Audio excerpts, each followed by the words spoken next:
주진우 의원께는 조금 불편한 질문일 수도 있어요. 네. 하지만 사전에 양해를 구하고 네. 뉴스가 많이 됐기 때문에 네, 네. 앵커로서 질문을 드리는 겁니다. 네, 네. 좀 불편한 질문일 수 있어요. 네, 괜찮습니다. 여당에서는 주진우 의원 본인의 이 병역 의혹과 네. 또 아들에 대한 이 재산 증여 문제를 네. 굉장히 부각시키고 있습니다. 여당에선 문제다.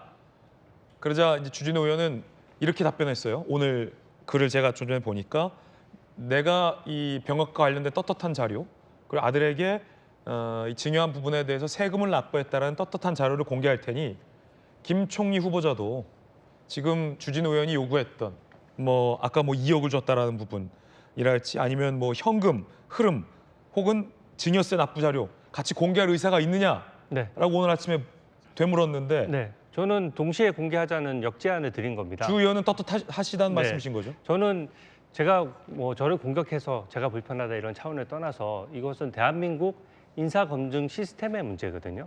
근데 인사검증을 하는 데 있어서 인사검증위원을 이렇게 공격을 하는 것은 이때까지 한 번도 못 봤던 장면이고요. 앞으로 이재명 정부에서 계속 이제 인사청문직위들이 나올 텐데 그 인사 때마다 그럼 인사청문위원들 중에 어떤 뼈아픈 지적을 하는 사람들한테 다 이렇게 할 거냐? 이게 허용되는 것이냐? 인사청문 제도 자체를 완전히 허물어뜨리는 거 아니냐? 이런 문제의식으로 말씀을 드리는 것이고 제 재산 자료나 병역 자료 같은 것들은 몇 년 동안 공개돼 있던 자료예요. 그리고 저도 검증을 여러 차례 받았고 공직 생활을 25년 하다 보니까 1년마다 재산 등록을 합니다. 그럼 그때그때 1년마다 변동사항이 다 기재되는 거 아니겠습니까? 그래서 저는 지금 있던 의혹들에 대해서 제가 구체적으로는 이미 글을 써서 해명을 했기 때문에 하지만 저는 재산 형성 과정도 그렇고 제가 뭐 증여라든지 이런 재산 형성 과정에서 세금을 33억 정도 냈더라고요. 그러면은 그 세금을 냈으면은 그 액수랑 대충 이렇게 맞춰 보면은 그게 세금을 내는 과정이 곧 재산을 형성하는 과정이거든요. 그래서 저는 그 점을 말씀드리고 싶습니다. 이번으로써 인사청문회에 대한 청문위원회에 대한 공격은 멈춰야 됩니다. 일단 그 점을 말씀드리고요. 두 번째는 납세 자료는 국민이 가장 예민하게 생각하는 부분입니다. 네. 누가 세금 어려운 자영업자들도요. 다 신용카드로 계산하면 다 따박따박 세금 내야 돼요.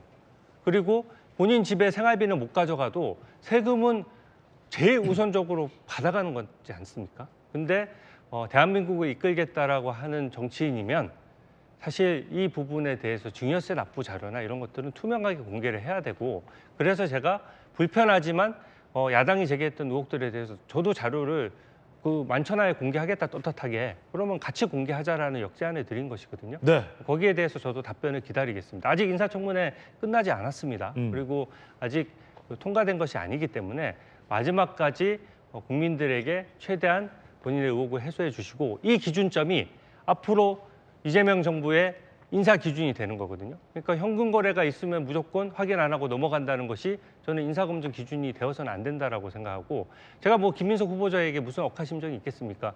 후보자 개인의 문제가 아니라 이건 시스템의 문제라는 점을 말씀드립니다. 네.